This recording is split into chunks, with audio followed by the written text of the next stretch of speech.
Evangelij današnje nedelje nam pripoveduje, kako je Jezus poklical prve učence.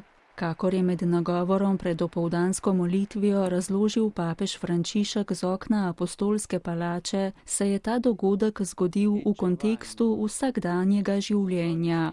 Ribiči so bili na obali Genezareškega jezera. Celo noč so delali, ne da bi kaj ulovili. Sedaj izpirajo in pospravljajo mreže. Jezus stopi v čoln enega izmed njih, Simona, imenovanega Peter. Prosi ga, naj odrine malo od obrežja. Nato začne oznanjati Božjo besedo ljudem, ki so se zbrali v velikem številu.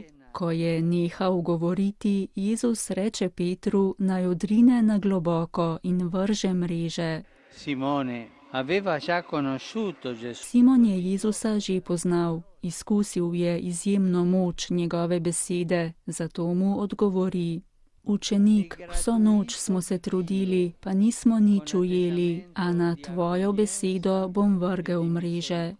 Ta njegova vera ga ni razočarala. Mreže so se napolnile s takšno množino rib, da so se skoraj pretrgale. Ribiči so po tem izjemnem dogodku osupnili. Simon Peter je padel Jezusu k nogam in rekel: Pojdi od mene, Gospod, ker sem grešen človek.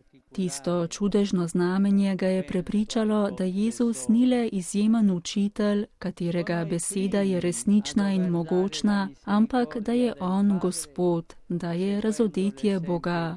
Ta bližina je v Petru vzbudila močno občutje lastne bede in nevrednosti. Svojega človeškega stališča meni, da mora med grešnikom in svetnikom biti določena razdalja.